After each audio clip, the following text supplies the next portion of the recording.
POV. Keep your hands up. And no quirks or Pokemon. Momo and Kyuka gritted their teeth in frustration. How the hell did it come to this? Momo thought angrily. Standing a few meters away, another villain popped out of the ground like a Diglett. The villain was tall, mostly shirtless but covered by a green set of Kevlar armor. His head was also covered by a skull helmet, like a Marowak but more humanoid, 2 blue eyes glaring out of his eye sockets. The villain also seemed rather skinny. Momo and Kyuka figured that combined with their Pokemon and quirks, that the villain would be easily beaten. However, what kept them and their Pokemon from attacking was Kaminari, still suffering from the drawbacks of his quirk and in the villain's hands, hoisted by his jacket. What made things worse was his Pikachu, Sparky, who was likewise held hostage, trapped in the spiked grasp of a Britannian Stunfisk, likely the villain's. Unlike her dunce trainer, Sparky struggled from her capture only for the Britannian Stunfisk to squeeze harder. The electric mouse Pokemon hissing in pain at the pressure of its grasp, as well as the spikes poking and digging onto its body. Kaminari's Elekid stood beside them, gritting and growling in outrage at its trainer and fellow Pokemon's capture. Use your quirks or your Pokemon, and Stunfisk, and I will kill your friend and his Pokemon. The villain repeated, hoisting Kaminari up and Stunfisk flexing itself, Pikachu cringing in discomfort. Kaminari's helpless. Momo whispered to Kyuka, waving off her Kadabra and Wartortle from attacking. And that Stunfisk is its Britannian form, a ground and steel type. His Pikachu's attacks are useless against it and its grasp is nearly absolute. Upon closer gaze, Momo could see the spikes that pressed dangerously against Pikachu's body. Its grip is dangerously strong. If we so much as make a move, it could pierce and kill Pikachu. Momo tried dispelling the image of the spikes impaling Kaminari's Pikachu. Damn it! That villain totally caught us with our pants down. Kyuka growled, glancing at all the villains and their Pokemon passed out on the floor. We thought that massive discharge of electricity would knock them all out, but he saved himself by keeping himself underground. Rookie mistake. She likewise waved as her Pokemon from attacking. I feel a little bit of brotherhood with other electric-type Pokemon and quirk users, so I don't want to kill him. The villain raised his other hand, it sparking in yellow electricity, Kaminari whimpering in fear at the sight. But I will if you make me. Momo and Jiru's eyes widened in surprise. An electric-type quirk. Momo gasped out, she and Kyuka reluctantly raising their hands up in surrender. He must be who Ida and Todoroki said is jamming our communications. She glanced over at her Wartortle and Kaminari's Elekid. This makes things worse. I don't know if he can fire that electricity or if it's contact-based so Wartortle could be in danger from it and he's the only one of our Pokemon who can truly damage the Stunfisk and free Pikachu. And I don't know if he is immune to electricity or can absorb electricity so any chance that Elekid could shock him is pointless. That's better. The villain said, satisfied before stalking over towards them slowly. Don't move a muscle. Let's take this nice and slow. Kyuka looked down at her feet before breathing deeply. You know, you two dudes are so lucky, she said, the villain stopping in his tracks while Momo looked at her confused. People with electric-type quirks are destined for mainstream success. The villain said confused. What are doing? Momo whispered. I mean, even if you didn't want to be a hero, there are tons of jobs you can do in the city, right? Kyuka continued. Your kind of quirk is in high demand. Which makes me wonder, why did you want to become a villain in the first place? Momo looked at Kyuka confused before her eyes widened in realization at the sight of Kyuka's right jack growing and sliding down her back towards her feet. I see. Momo thought. Jiru can attack from a distance without moving if she can plug her jacks in without moving. And if she can stun them both with her speakers, we might have a chance for Kadabra to pry Stunfisk open and pull Pikachu and Kaminari out of the villain's grasp. You don't have to answer. Kyuka continued, her jack going all the way down to her boots where they slowly inched towards the plugs. I just thought it would be interesting to know. But before she could plug it in, the villain shouted aha. He raised his sparking hand closer to Kaminari's whimpering face, causing her to stop and the two girls to gasp in surprise and fear. Nice try. Think you could distract me that easily by appealing to my ego or something? Kyuka gritted her teeth, frustrated, recalling her Jack back before the villain harmed Kaminari. I'm not some dumb villain that can be outsmarted by a couple of kids. You need to take hostage situations seriously. Damn it. Momo cursed mentally, noticing several of the unconscious villain and their Pokemon starting to stir and awaken. And the villains are starting to get back up. If we don't do something soon, we'll be overwhelmed again, and with no way to defend ourselves without hurting Kaminari and Sparky.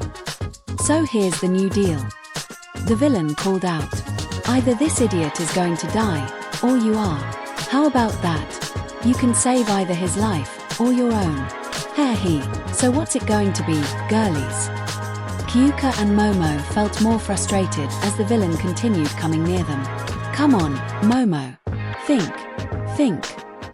Momo thought in a panic. What can I do to help? What should I do? At the USJ Plaza, Deku, Bakugo, Kirishima, and Todoroki all looked in awe at what they witnessed. All Might, partially covered in the residual dust from his final attack, defeated the Nomu with the help of that unknown Pokemon. The Pokemon-human hybrid that seemed unstoppable was sent flying by too, with the symbol of peace standing victorious and smiling. I have gotten weaker. Back in my heyday, 5 hits from myself would have been enough, All Might declared, pounding his fist over his chest. But today it took both me and Buzzwole, along with 360 mighty blows. He did it. Izuku thought, smiling in relief. He defeated it. Was there ever any doubt? Evive mentally replied, himself relieved. I gotta hurry. All Might thought, realizing the steam that hissed out of his body and the incredible strain after going for so long.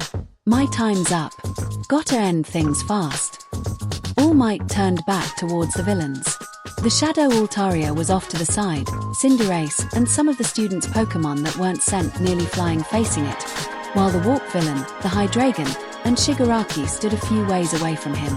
You've been bested, villains. All Might declared. Surrender. We want this to be over with quickly. While the Warp villain remained silent and unresponsive, Shigaraki shook, his arms and legs trembling, both in fear and anger. No. He beat me. He's not any weaker at all. Shigaraki started scratching at his neck violently. And look what he did to my Nomu. Shigaraki glared hatefully at the symbol of peace. He cheated. He's just as strong as he has always been. Don't tell me I've been lied to. What's wrong? Shigaraki snapped out of his mutterings to look at the ever-smiling hero. Not attacking me.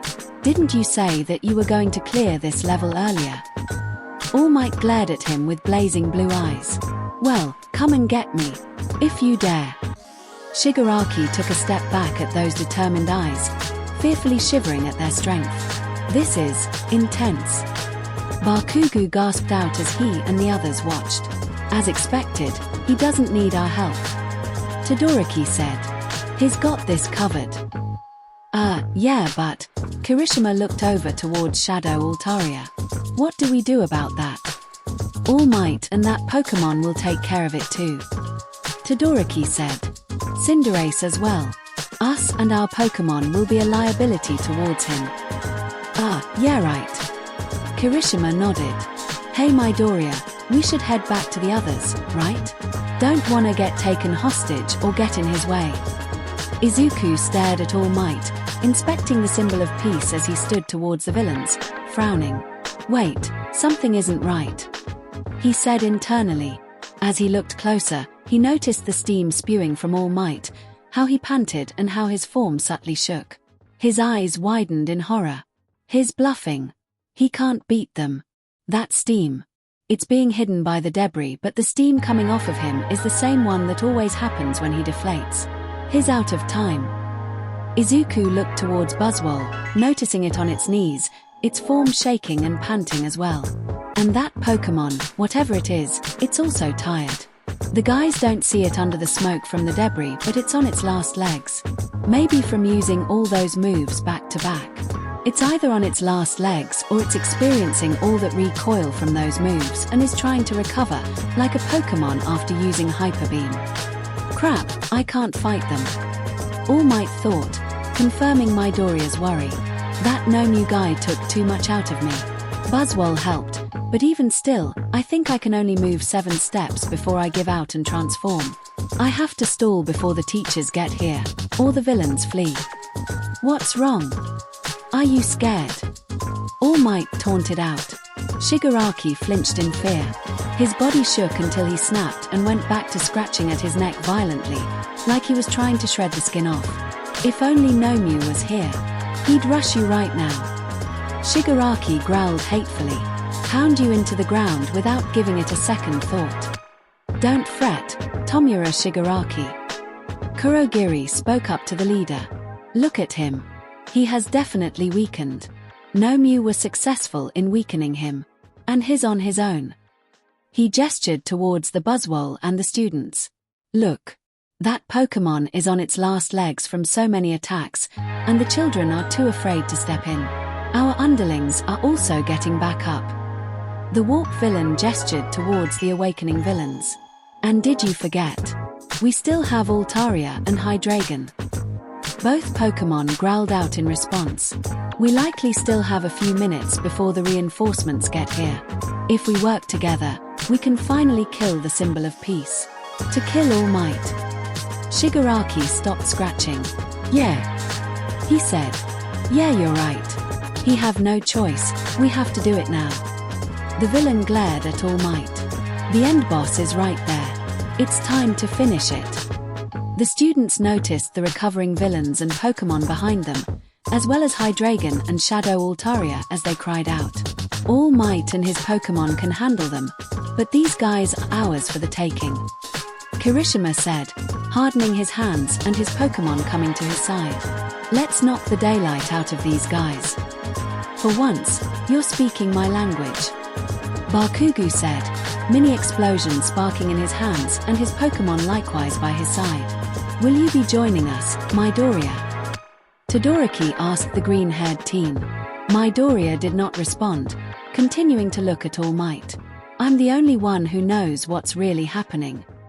Izuku thought. He's gone past his limit already. Cinderace is already taken a lot of damage, and that other one is barely standing. There's no way they could stop them or keep up with that Warp villain now. If they attack, he's done for. Izuku clenched his fist, green lightning sparking around him. Eevee, Pikachu, Combusken. Izuku mentally called to his Pokemon, who stared at him. If Shadow Altaria or Hydreigon attack, come at them with everything you got and don't worry about me. Izuku. What do you mean by THA-? Before Eevee could fully respond, Hydreigon and Shadow Altaria roared and rushed towards All Might, Shigaraki and Kurogiri following in tow. Buzzwole looked up and rushed forwards, clashing against the Hydreigon, its large arms holding back its chomping hand mouths while backing away from its lead head's bites, clearly holding its already weakened form back, but itself too weak to push back. Cinderace rushed likewise, slamming another blaze kick into Shadow Altaria, sending it, and himself by proxy, away from All Might. So this is it. All Might thought, gripping his fists as he readied a last-ditch effort to attack. Consider this revenge for what you did to Nomu. Shigaraki growled out as he rushed towards him. This is bad. All Might lifted his arms in front of him, taking a stance. Where is everyone? He noticed Buzzwole holding back Hydreigon and Cinderace keeping Shadow Altaria busy.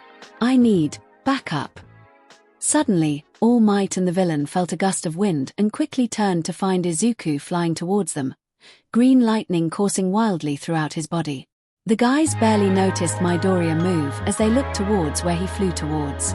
Midoriya! Kirishima yelled. Izuku! Eevee screamed. Boss! Pikachu called out. You idiot! What are you doing? Combusken called. Him! Shigaraki gasped out. He's fast! Izuku flinched in pain, feeling his right leg flopping in the wind. I controlled it earlier against Nomu, but my leg broke. Izuku quickly thought. I used my leg to shoot me forwards, but I went overboard. But that's alright. Izuku shook off the pain as he sailed towards the villains, aiming for Kurogiri's armor. I can catch them. I will keep them away. Izuku pulled back his fist, charging it up with one for all, green lightning sparking wildly. Don't you dare touch All Might. I won't fall for that again. Kurogiri yelled as he and Shigaraki acted quickly, the decaying villain shooting his hand into Kurogiri's portal, the portal opening up and his hand shooting out towards the approaching Midoriya. That hand. Izuku's eyes widened, remembering what the villain did to Aizawa's elbow. Say goodnight, brat. Shigaraki laughed out. Young Midoriya. All Might mentally yelled. No, Izuku thought, his eyes widening, memories flashing through his mind. Of his mother and tearful, smiling face, his Pokemon in Eevee, Pikachu, and Combusken, and All Might the day he passed on one for all to him. I won't let it end this way. He thought of the friends he made at UA and before, from Momo, Uraraka, Hagakure, Ida, Asui, Mina, Kaminari, Kirishima, the rest of the class, even Bakugu, Serena, and their promise. His emerald green eyes turned and glowed blue. I won't let it end this way. As if on instinct or something else, Izuku's left hand shot forward, reaching out towards Shigaraki's hand. His hand opened up, palm outward, Izuku feeling a surge of power, something unknown, yet familiar well up and expand. As the two's hands reached closer, a tiny spark of green lightning lit up in Izuku's palm. Izuku's eyes glowed blue, instinct taking over as the surge of unknown power shot out. Out of Izuku's hand a flash of blue light shot out. All Might flinched and looked away from the blinding light. What is this? All Might cried out mentally. As the light started to recede, All Might looked back, eyes widened and gasping in awe. Clasped in between Izuku and Shigaraki's hands was a blue orb of light and energy, surrounded by wild green lightning, and orb he knew fully well what it was, an aura sphere. Ga. Shigaraki howled in pain, feeling like his hand was grasping fire and tried to pull back. The orb followed as Shigaraki pulled his hand back, the orb sinking into Kurogiri's portal midway. Lightning shot out and engulfed Kurogiri. Rarak! The warp villain roared out, his body fizzling and shaking as his misty body was attacked by the lightning. Izuku's eyes ceased glowing, widening in confusion and shock over the orb in his hand. He and Shigaraki both pulled their hands back, the orb exploding out in energy and blasting them all back. Izuku tumbled onto the ground, his body shaking. What happened? He thought groggily as he opened his eyes. Why do I feel so tired? Izuku made to stand up but flinched in pain. He looked at his left hand that he tried to lift himself up with and found it also broken, like his leg.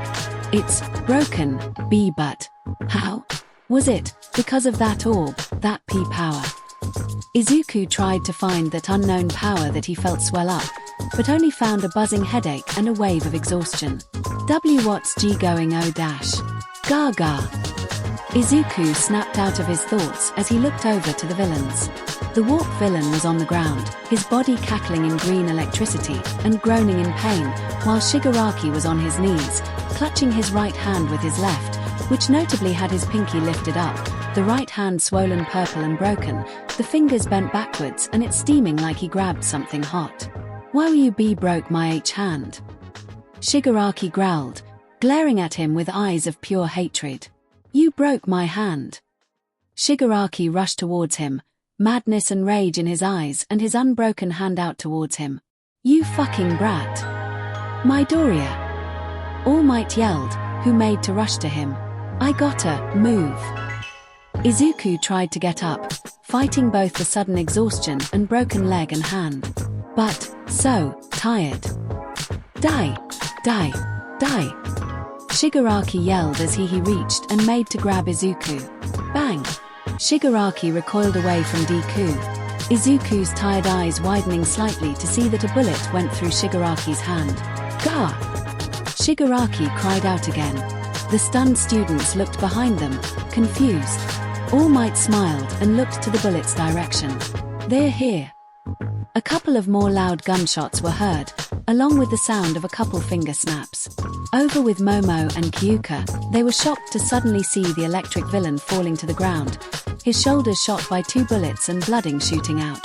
The villain cried out in pain and let go of Kaminari. At the same time, 2 blasts of water crashed onto both sides of Stunfisk's body, the trapped Pokemon crying out in pain as it, mistakenly, opened its body out. Momo's eyes widened. Now's our chance, she thought. Kadabra, pull them in with Psychic. Wartortle, Water Pulse on Stunfisk. Her Pokemon reacted quickly. Kadabra's eyes and spoon glowed blue, Kaminari and Sparky glowing likewise and pulled towards them by the Psychic-type Pokemon psionic power. Wartortle formed a ball of water and hurled it at the stunned enemy Pokemon. The Pokemon could only open its eyes before the orb crashed onto it and exploded into a wave of water that launched it to the cliffside. The debris cleared to show it had fainted from the 3 super-effective water-type attacks. Kyuka grabbed Kaminari while Loudred caught Pikachu. Got them! Kyuka called out. That's great, Momo said, quickly looking back to the other recovered villains. They all stood still and raised their hands in the air in surrender. They're not attacking. Guess they don't want to get shot at as well, Kyuka said. But speaking of, how did he get shot? Momo perked up and looked towards the USJ entrance, from where the bullets came from. Could it be? Over at the entrance, the villains and their Pokemon looked up to see a mass of figures walk up to the steps. Sorry everyone, Nezu's voice called out from the top. I apologize for our tardiness, but we got the teachers here just in time. The students at the entrance smiled relieved. It's Ida.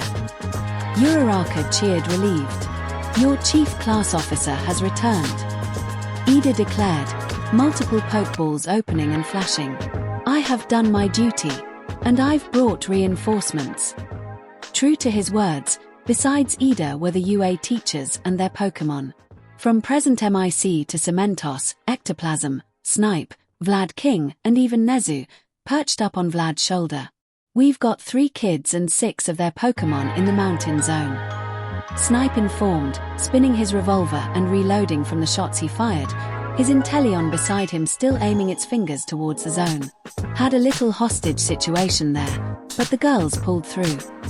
The villain below attacked, them and their Pokemon rushing up the stairs towards the teacher, while others fired on them with their projectile-based quirks and moves. Present MIC stepped up, his Exploud beside him. MIC pulled his head back before screaming "Woo-wee-ah!" Beside him, Exploud roared out a powerful boom burst, the 2 supersonic screams blasting back the ascending villains and Pokemon and incapacitating the rest who clutched their ears in pain. Ectoplasm opened his mouth up and out came smoke which split and formed into multiple copies of Ectoplasm who flew towards the villains. His Gengar jumped into the air and created duplicates of his own with Double Team and flew beside his trainer's copies. Our priority is to protect all of our students and to swiftly deal with that Pokemon, Nezu ordered. Yes sir. The teachers complied. Crobat, help All Might Cinderace deal with that thing, Vlad King ordered, to which the bat Pokemon nodded and flew. You too, Salazzle, Midnight said, her shiny Pokemon jumping and running towards her destination. As the 2 Pokemon raced towards Cinderace fighting against Shadow Altaria, Salazzle exuded purplish gases from its body, causing the Pokemon and villains to cough and even pass out. Crobat flew quickly, going behind the distracted Shadow Pokemon. Its top, larger wings glowed purple and slashed at Shadow Altaria with cross poison. The Shadow Pokemon cried out in defiance and tried attacking with a backhanded Shadow Break only for Crobat to zoom away quickly. The Shadow Pokemon was then engulfed in flames from the shiny Salazzle. Hey, let's help out with that thing, Kirishima said, the first of the 3 to shake out of his shock. Let's have all our Pokemon fight that thing off. Agreed. Todoroki nodded. Don't tell me what to do, shitty hair. Bakugu growled out. I was already going to get them to do that. Izuku's Pokemon looked conflicted on whether to go to Izuku or follow his orders. Eevee ultimately shook his head and turned to the other 2. Let's go, Eevee said. Izuku will be fine. For now, we follow our trainer's orders. Why yeah. Pikachu nodded. The three ran up to the rest of the Pokémon to fight against the Shadow Altaria.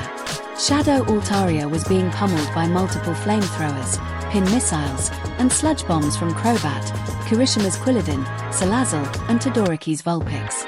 Shadow Altaria, roaring in anger, spread its wings out and rushed at them with Shadow Rush. Rhyhorn charged at it, its horn glowing white and spinning from the move Drill Run. They clashed and contested in strength, Shadow Altaria slowly gaining ground and pushing the Spikes Pokémon back. Todoroki's Darmanitan tossed up Drizzile into the air and roared. Drizzile formed a water pulse and fired it down onto Shadow Altaria while an avalanche formed around it, from Darmanitan, passing it harmlessly and crashing onto the Shadow Pokémon with the water pulse. Shadow Altaria cawed in anger, mistakenly letting go of the Shadow Rush and getting attacked and pushed back again by Rhyhorn. Its wings glowed purple in Shadow Break and knocked the Rhyhorn aside just in time to get bombarded with Key Lava and Carmeleon firing flamethrowers at it. It defended itself with its dark wings before spreading them, cancelling the fire-type attacks, bringing its head up and back down as it fired a purple beam into the ground.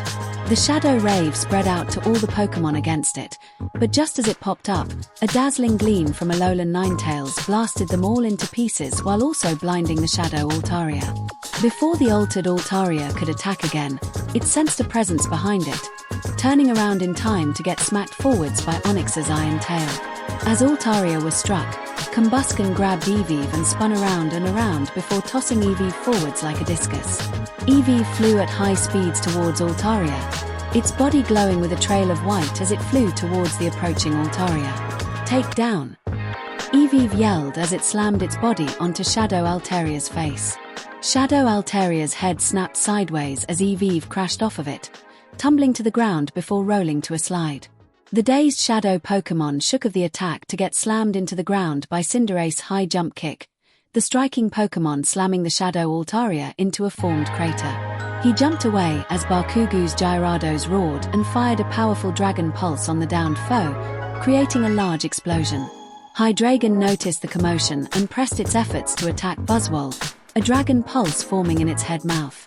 Buzzwole grunted and noticed, its muscles bulking up and steam shooting out of its needle mouth. It drew its head back and slammed it onto Hydreigon's head, the brutal Pokémon's head flying back as it fired the Dragon Pulse to the sky.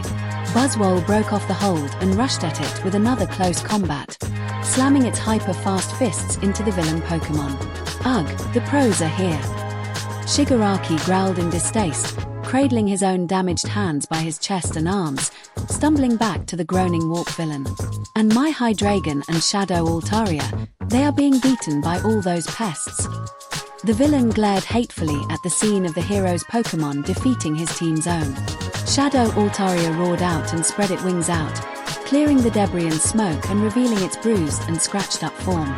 It roared furiously, dark black fire forming on its mouth, and fired out multiple large orbs of black fire everywhere, recklessly attacking every Pokémon. While the Pokémon ducked and dodged out of the way, Combusken raced forwards, body covered in fire from flame charge, and struck Shadow Altaria. She jumped away as Altaria tried to attack only to jump back and strike again, repeating the processes of striking, dodging and striking again while Altaria tried to hit the increasingly fast fire type. With it distracted, Pikachu jumped high into the air, body sparking in electricity, unknown to all that the mysterious mark on its tail started to glow. Pikachu.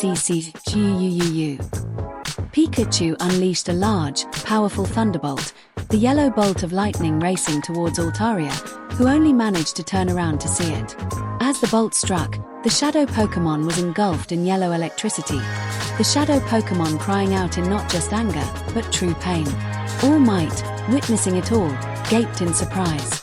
Midoriya's Pikachu, All Might mentally said, is actually causing true effective damage to the Shadow Altaria.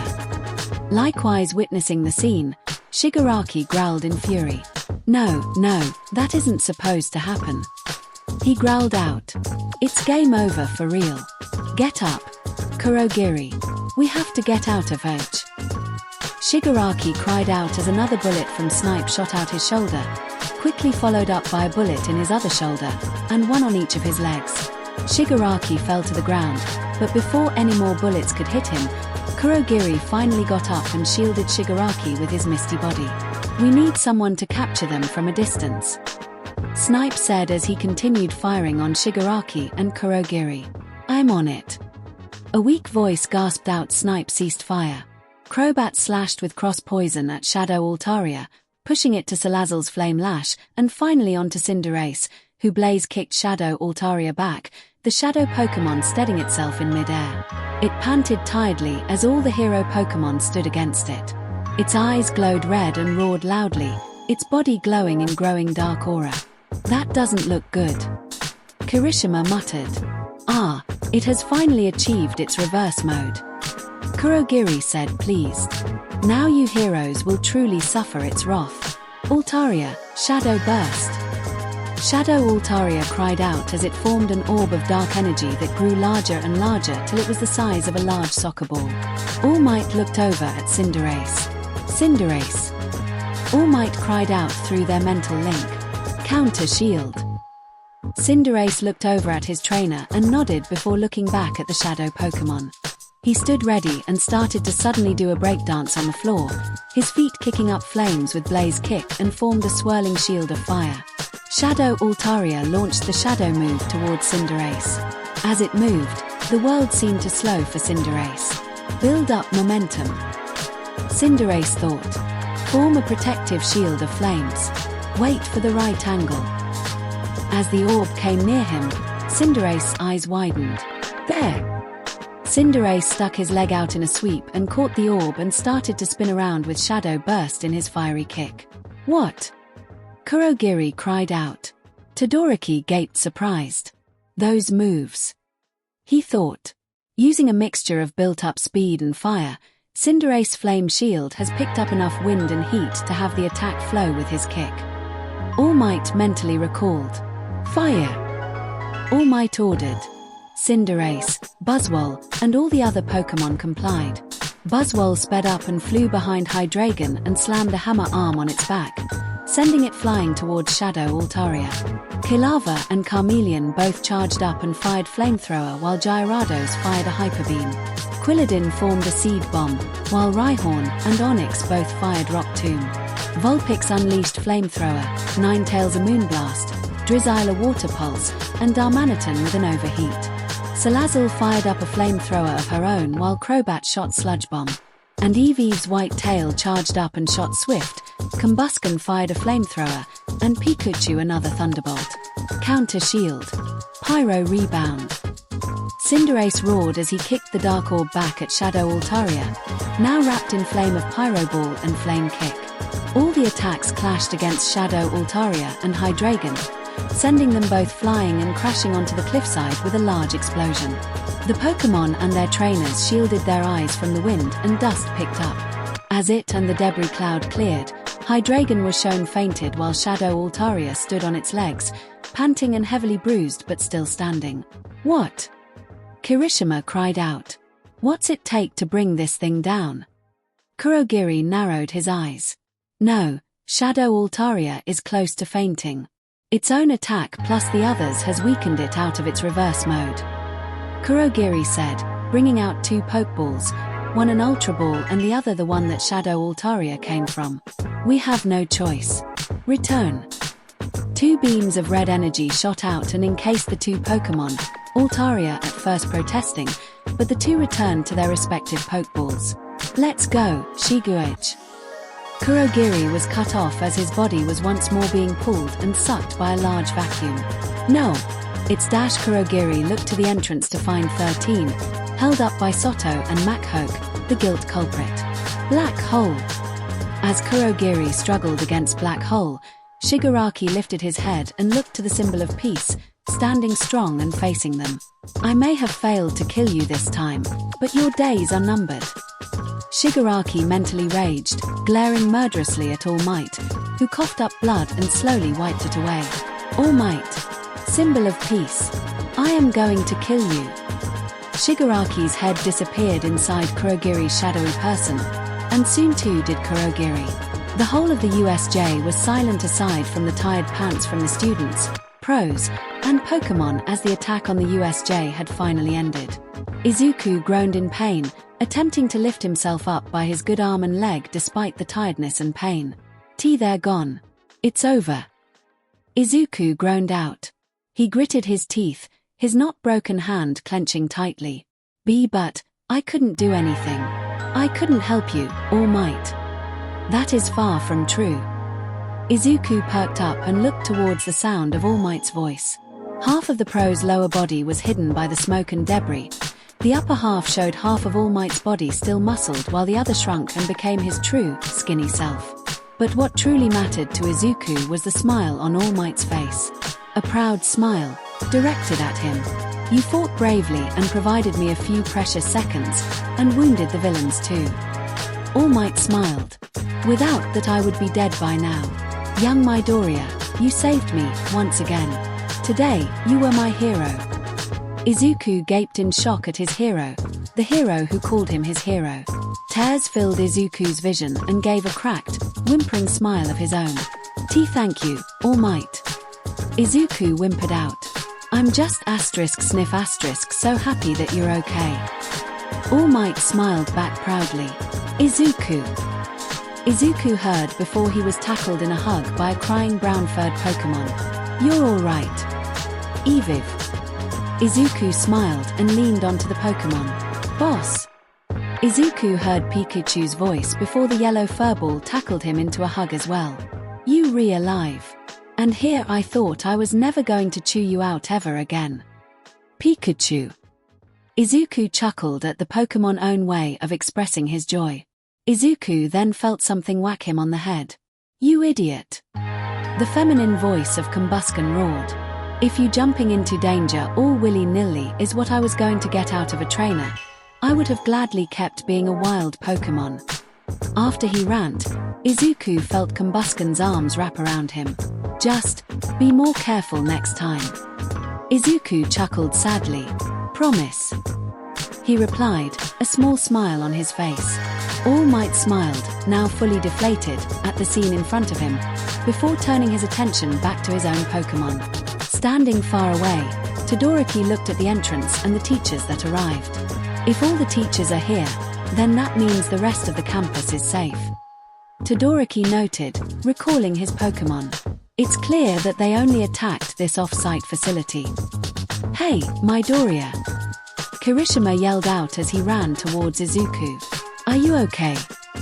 What was that just happened? I'm alright, but I can't get up. Izuku answered honestly. What? Are you hurt? Kirishima asked again. All Might smiled, finished returning both Buzzwole and Cinderace. Ah, Kirishima. Glad to see him looking out for his fellow classmate and friend. All Might thought and nodded in approval. Suddenly, his brain clicked in realization, sweat pouring down his brow, panicked. Oh crap, wait. If he comes over here, he's going to know my secret. Izuku picked up on this too, panically looking between both Kirishima and All Might. Whoa, Kirishima, wait. Stop. Izuku yelled. Before a confused Kirishima could stop and ask, a wall of earth was raised and blocked both All Might and Izuku from Kirishima's sight. For your safety, please stand back, young man. Kirishima whirled to find that it was Cementos. Go and join your classmates at the entrance, and leave the injured to us. We'll take care of them. Oh, okay, got it. Kirishima said, his fire back in his step before turning and running back to Bakugo and Todoroki, yelling at them to head back to the entrance. Izuku, his Pokemon, and All Might sighed in relief. All Might fell onto his butt and panted tired. Thanks for that. You saved my butt, Cementos. All Might thanked the Cinderblock-looking teacher. No problem. Cementos smiled. I'm actually a big fan of yours. All Might chuckled. Still, I'll be sure to autograph something of yours in thanks. He replied. That would be appreciative. Cementos bowed in thanks. But for now, we should sneak both of you to the nurse's office. I will say that that was rather reckless of you, All Might. Unfortunately, I had no other choice. All Might replied, wiping some of the blood off his cheek. Those villains were extremely dangerous. Especially that Nomu I sent flying. Izuku frowned, worried too about the strength of the villains and the two that got away. Over at the entrance of the USJ, while the teacher headed to the various sites to apprehend the villains and their Pokemon and secure the students, Midnight sighed in disappointment. I can't believe we let them escape. Midnight sighed, petting her Salazzle. After everything they did here. I'll say. Snipe nodded, tipping his hat. They did catch us completely by surprise. Nezu admitted, Vlad King letting him down to the ground. But now is not the time for self-beratement. Right now, we must focus on the safety and well-being of our students. Midnight and Snipe nodded. Over with Bakugu, Todoroki, and Kirishima, the three were walking back to the entrance when they met a familiar sight. Hey, are you three okay? Taisha walked up to the three, hands in the pockets of his coat. Mr. Taisha. Kirishima exclaimed and waved. We're fine. We are just heading back to the entrance with the others. Good, well don't let me keep you waiting.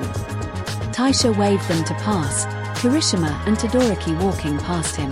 Taisha looked to see Bakugu glaring at him venomously. You should get going too, Bakugu. You wouldn't want one of these villains to wake and surprise attack you.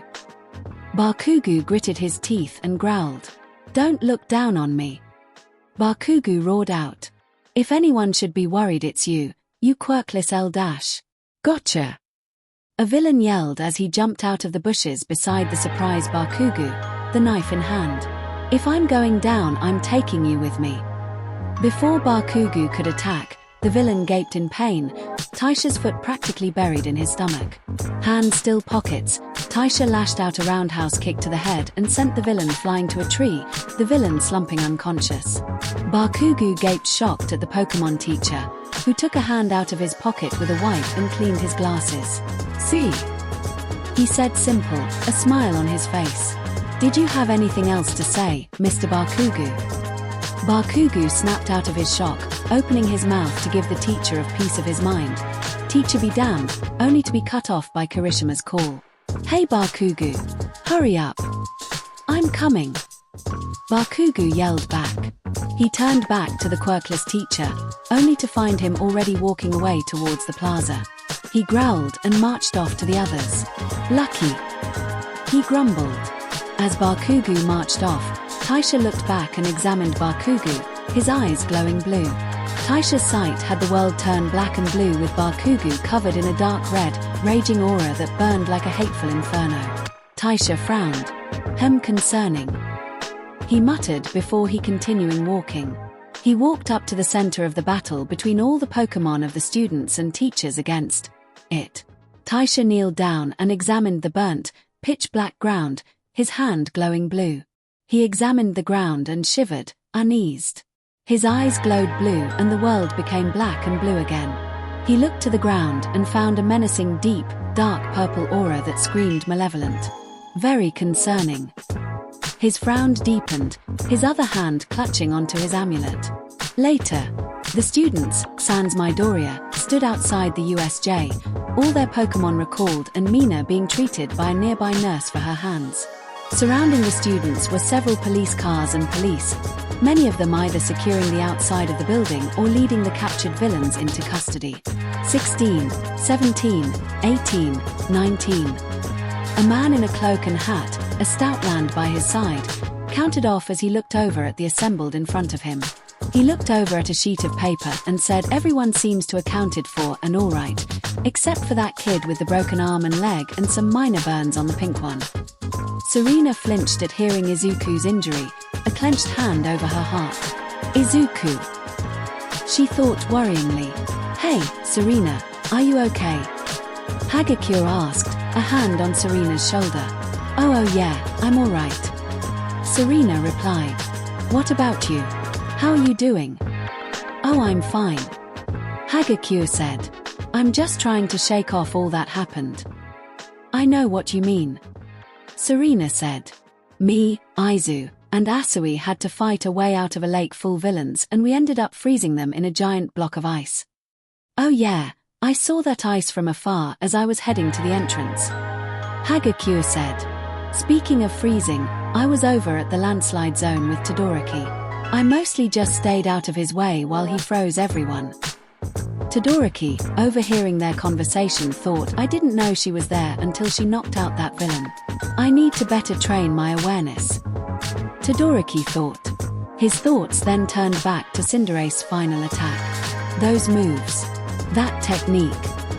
Todoroki recalled his Pokemon with Midoriya and Pikachu's counter shield technique against his Ninetales. His eyes narrowed, just like with Midoriya. Aren't you all worried about Moi? AMR posed dramatically. Where was my sparkling light? Interesting.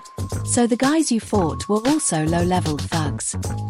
Tokoyami talked to a group of Kirishima, Ojiro, Kaminari, and Koda, completely ignoring AMR.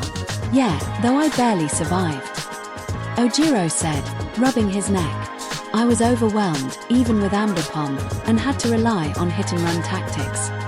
Well, in the end, those chumps mess with the wrong class. Kirishima pounded his fists. Did you miss me? AMR posed again and asked, undeterred, to another group. So it really was all might that blasted that hole in the home, huh? Zero said. Yeah, but didn't he have a Pokemon helping him? Soto asked.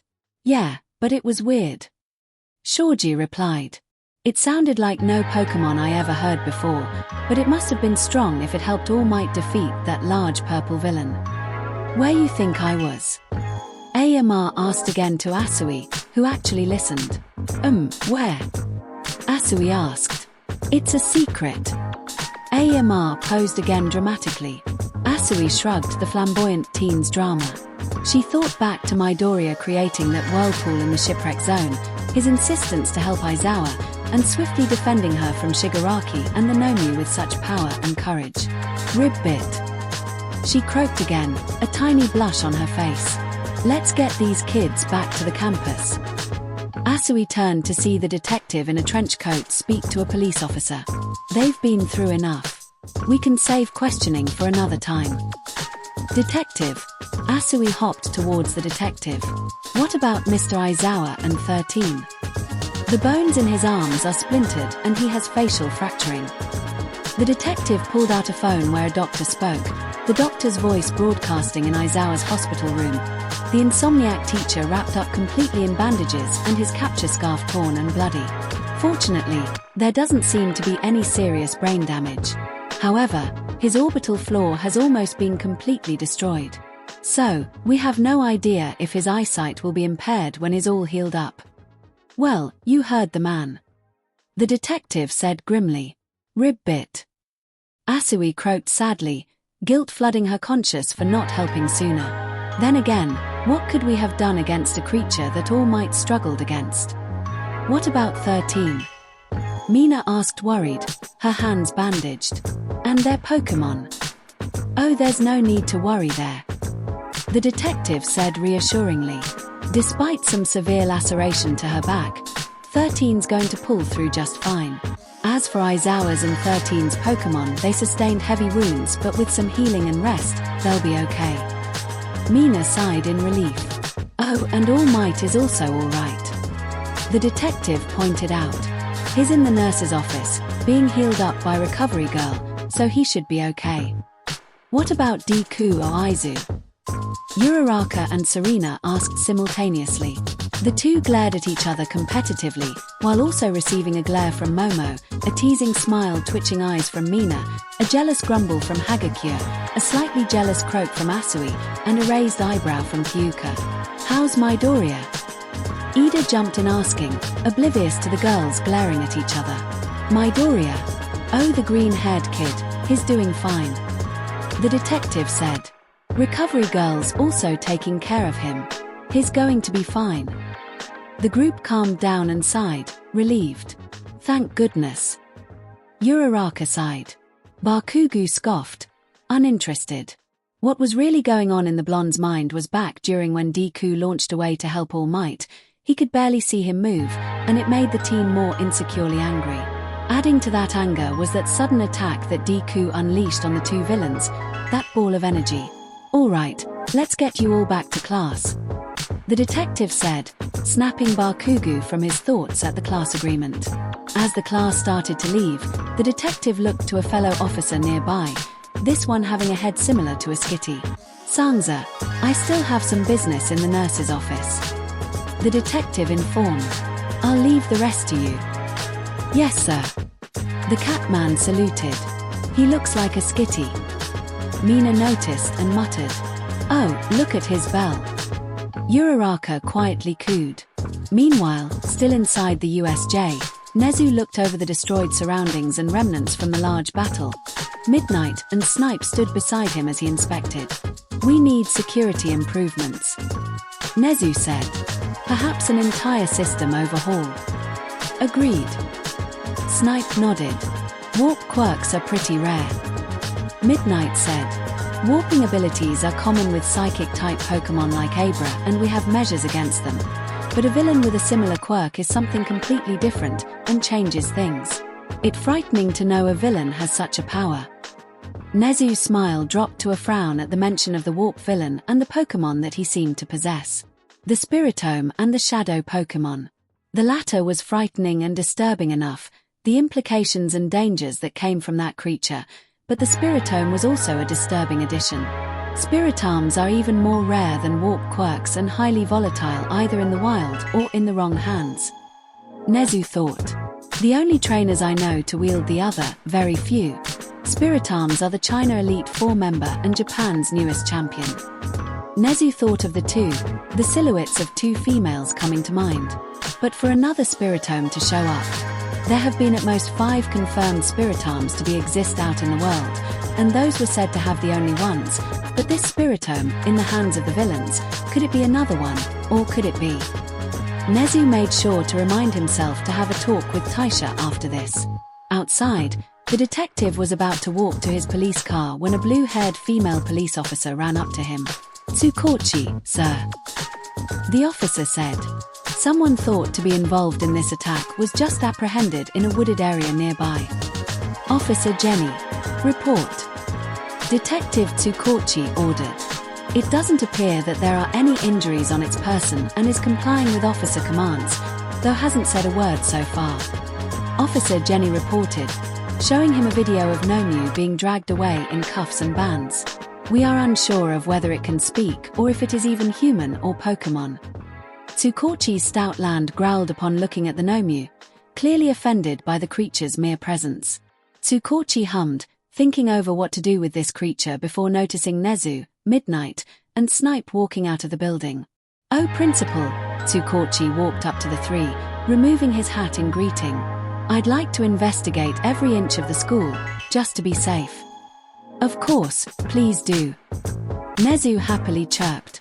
You'll have full access to the campus. We will definitely need assistance in this matter. I don't care who makes a fuss, you have me blessing. Tsukochi nodded pleased and looked to his men. Teams, proceed as planned. He ordered. Just before he could walk away, Taisha spoke up and asked, mind giving me a lift to the campus, detective? I'm afraid I also have some business to deal with All Might and Midoriya. Sure, hop on. Tsukochi nodded and directed Taisha to the car. What's that about?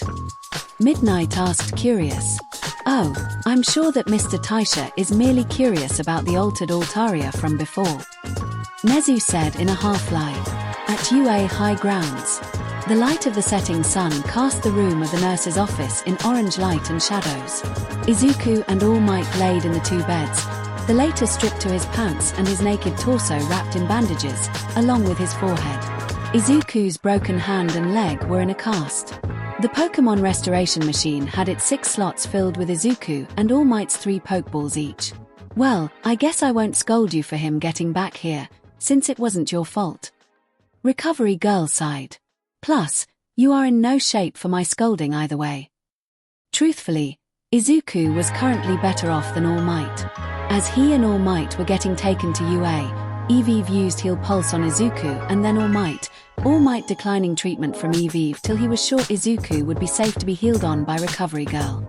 After Evive healed Izuku up a bit, he did the same with All Might, though to a lesser degree, already tired after using Heal Pulse on Izuku and the fight against Altaria prior. Izuku was just happy that Eve didn't put up such a fight to get back into his Pokeball and be healed rather than dote on him for every second. I can't be sure yet, but I think I shortened my time limit again. All Might said grimly. Izuku's eyes widened in alarm. Buzzwole helped share the load of the fight against that Nomu, but I still went past my limit. All Might explained. I hope I can at least hold the form for an hour and our 30. I'm sorry. Izuku apologized. Hey, no need to apologize, these things happen. All Might said, sitting up in his bed, showing more of the wrappings around his body, drawing looks of worry from both Izuku and Recovery Girl. Izuku frowned in worry at All Might, but then noticed the recovery machine showed an image of Buzzwole and looked at the strange Pokeball All Might used to bring it out. Say All Might, Izuku said, drawing All Might's attention. Speaking of which, what was that Pokemon you used back at the USJ? I have never seen a Pokemon like that before, much less see you use it. Is it some kind of legendary? All Might frowned at the question and looked to the unique Pokeball too. No, it's not a legendary. All Might paused before continuing. It's an Ultra Beast. Ultra Beast? Izuku repeated confused. I'll tell you more about it later, but the gist is that Ultra Beasts, like Buzzwole, are not like regular Pokemon, nor are they legendaries or even mythicals. All Might continued. So, there are more of them? Izuku asked. But with the kind of power that it used to fight that Nomu, power enough to go as strong as you, wouldn't those kinds of Pokemon be very easy to spot and find on Earth? All Might chuckled and smiled. That's the point. He simply said. Izuku blinked, confused by what All Might meant. Before he could ask further, the door to the nurse's room opened up, revealing Detective Tsukochi and Taisha. Excuse me. Tsukochi greeted. Hi All Might, been a while. The hell? All Might gasped out, coughing up blood. I didn't know you were investigating. Mr. Taisha. Izuku looked to the white-haired teacher. Midoriya, All Might. Taisha greeted back. Wait, All Might, is it okay for them to see you like this? Izuku asked worried. Yeah, it's fine, young Midoriya. All Might waved away Izuku's worry. All the teachers know how I look like in this form, although only Nezu, Recovery Girl, and Taisha are the only ones who know about One for All. As for him, this is Naomasa Tsukochi, my best friend in the police force. He's legit, I trust him too. That's quite the introduction. Naomasa chuckled before bowing in greeting. Nice to meet you, Izuku Midoriya. I was curious to meet Toshinori's successor. Izuku smiled and nodded back. Anyways, I'm sorry for cutting to the chase, but we could really use any information you have on the situation. Naomasa said, his face turning grim. Especially regarding this Nomu you fought, and the altered Altaria. I likewise would appreciate any information you have on it, too. Taisha stepped in. As a Pokemon researcher and teacher, it's important to note what the villains had done to turn that Altaria into something detestable. Yeah, sure. All Might said. But first, can you tell me if all the students are okay? And Aizawa Eraserhead and 13. Naomasa smiled assuredly. Not counting Midoriya, the only student injuries were scraps and bruises, although one had some burns on her hands, though she should be fine too. And both of the teachers are in stable conditions. They'll pull through. Mina. Izuku immediately knew that she was who was burned. His thoughts turned to the rest of the class and sighed in relief that they were fine. That's a relief. All Might sighed as well. We should be relieved that you were there, All Might. Tsukochi said, looking out the window to see the students walking up to the building, a few of the girls running. You, Eraserhead, and 13. If you three didn't sacrifice yourselves so much, I shudder to think what would have happened. You three saved that entire class of kids today. You aren't seeing the full picture, Tsukochi. All Might replied. Those students also risked their lives today. They fought just as bravely as us.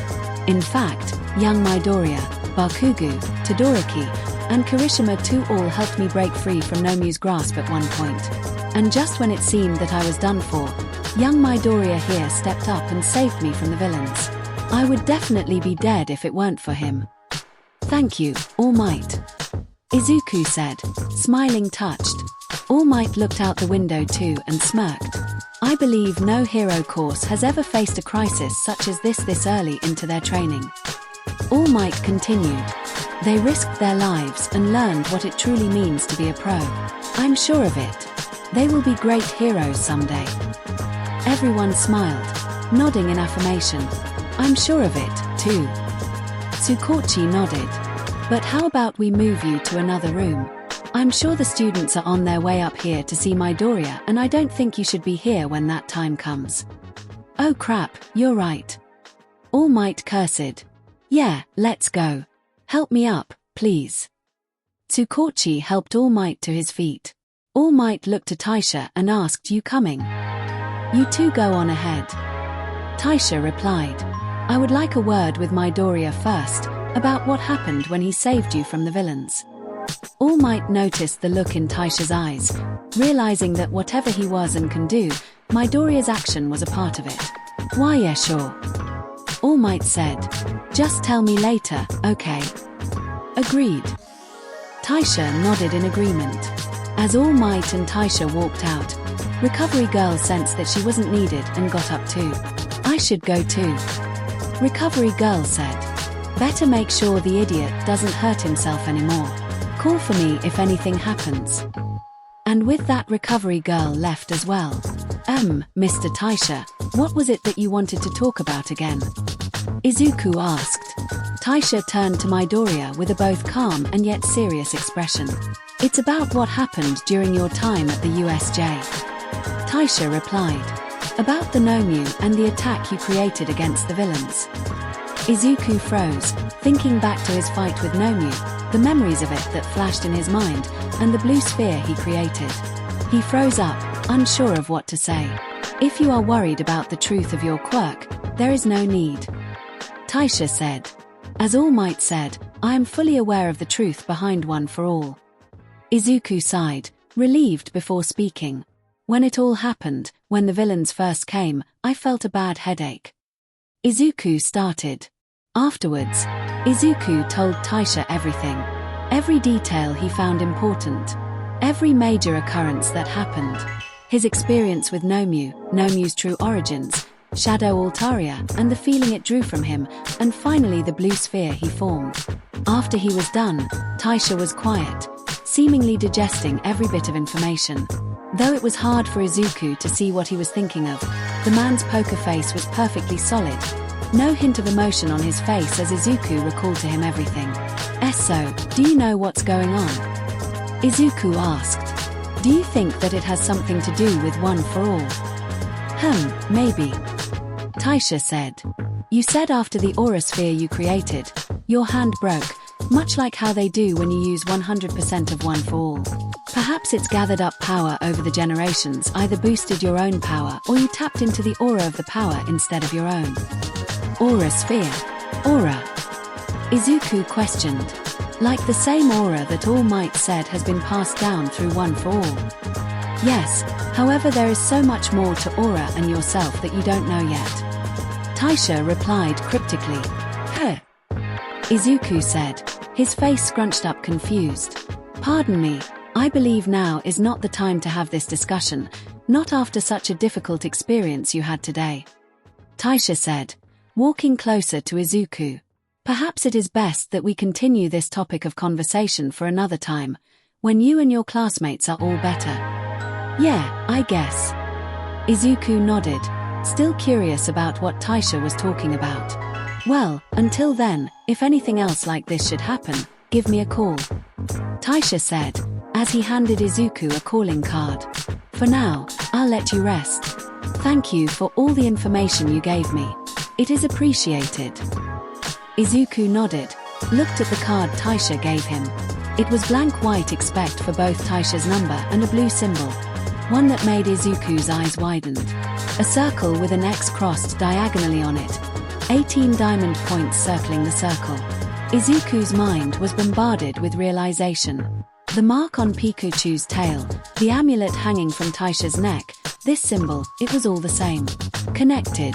Izuku looked up to see Taisha looking out the window, a look of surprise and confusion on his face.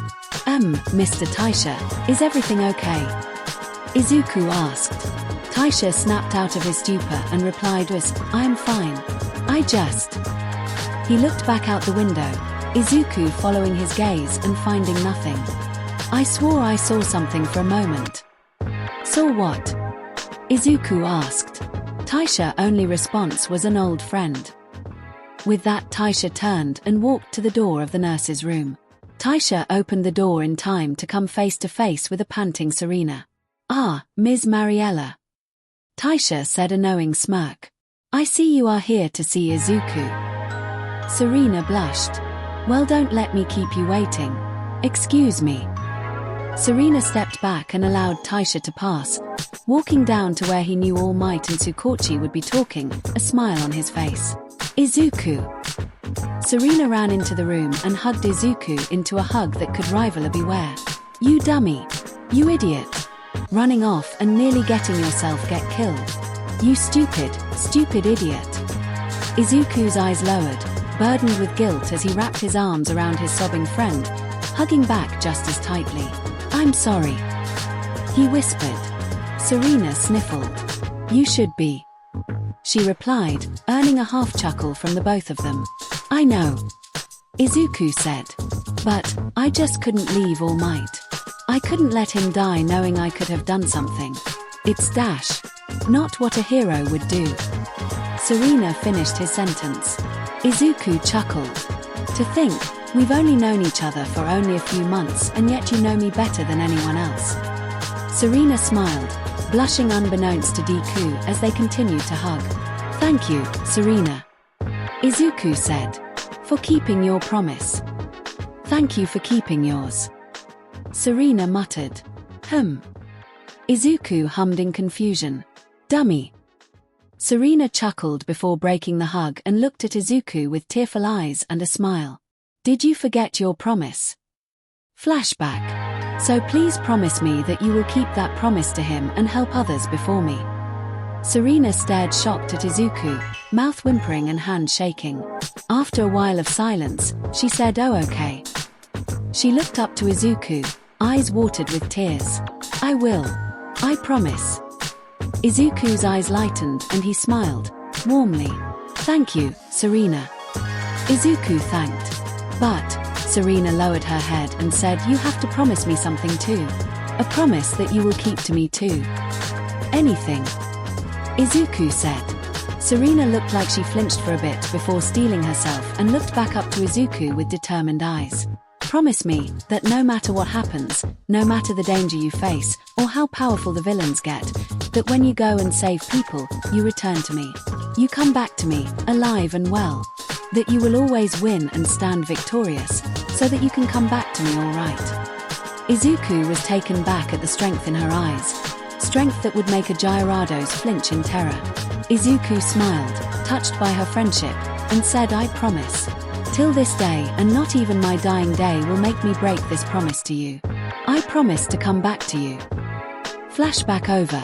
Izuku's eye blinked at the memory before smiling. Never. Serena smiled.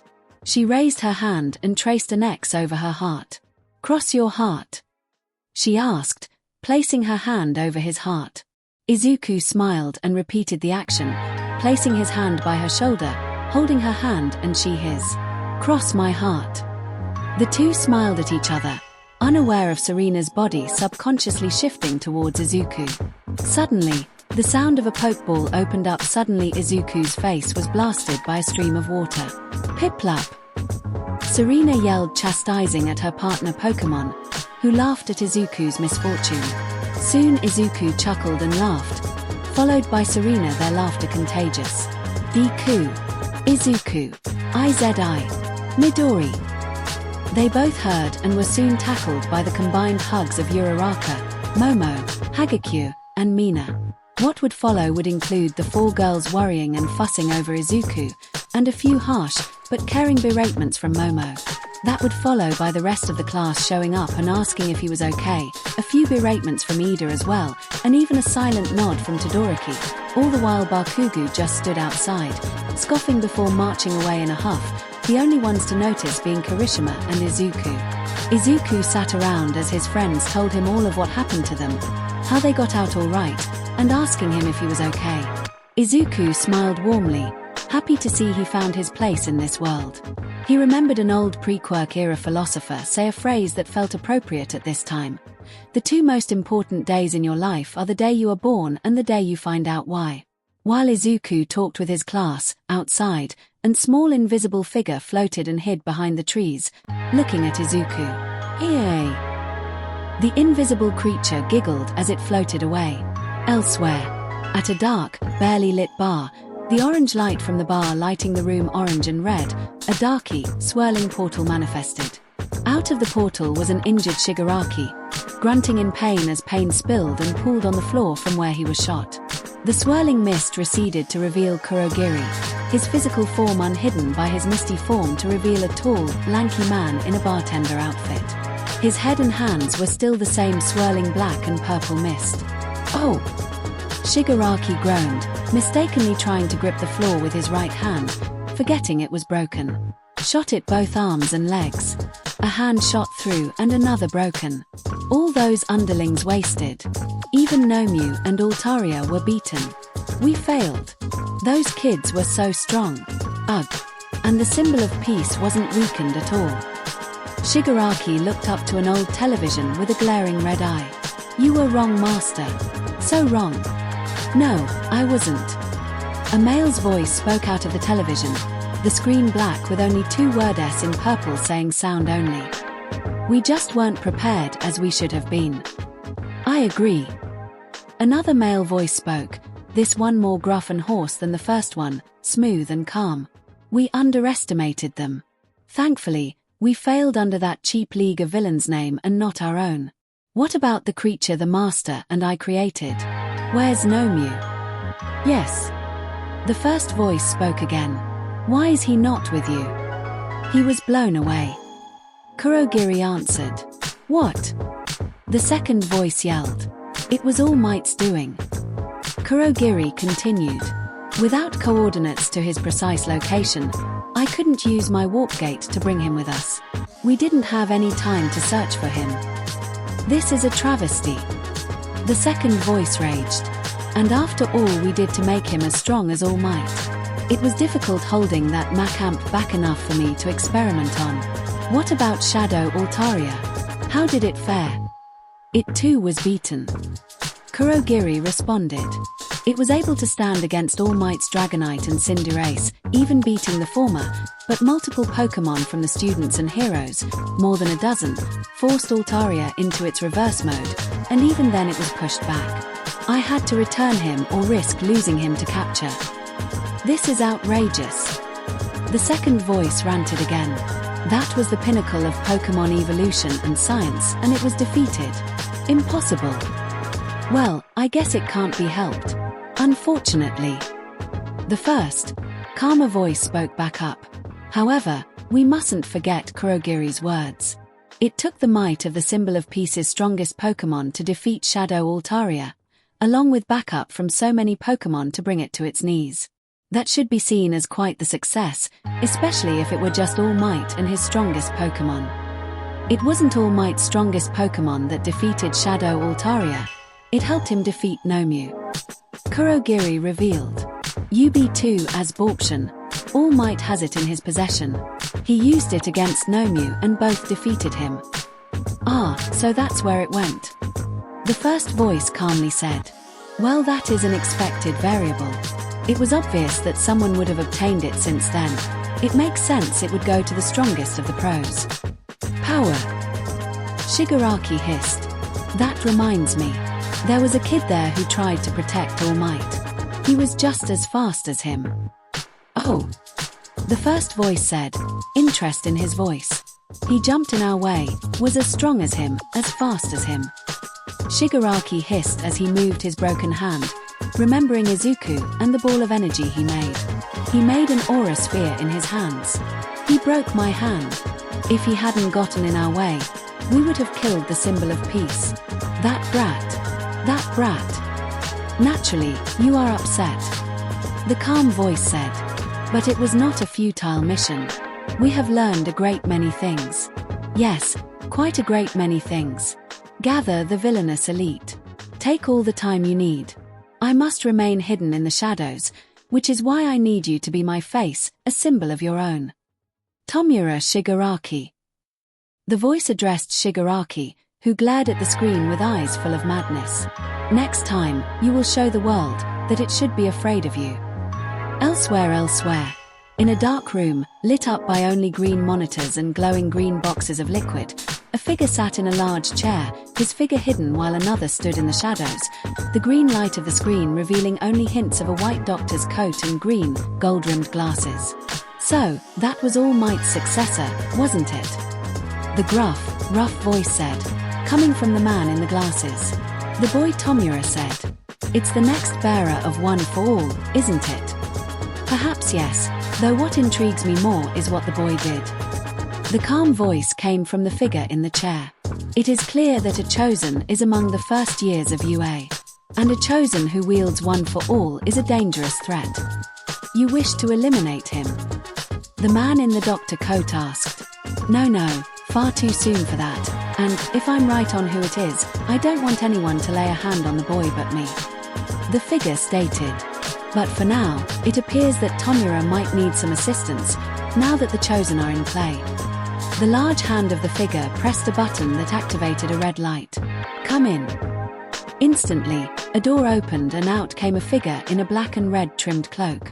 He walked up to behind the chair of the figure and kneeled. Master. The cloaked figure's young voice spoke. You have need of me. Indeed, I do. The man in the chair said. Or rather, Tomura is in need of you. Go to him when I ask it of you. He will need lieutenants, generals, for the time to come. And you, my boy, will make a fine general indeed. The cloaked man smirked, his blood-red eyes peeking out from the hood of his cloak, venomous, purplish-red whispery aura seeping out from his eyes. On the back of his cloak was a symbol, a circle with a broken X on it, 18 broken diamonds circling around it, and one larger, spiky gem surrounded in a dark vortex in the center.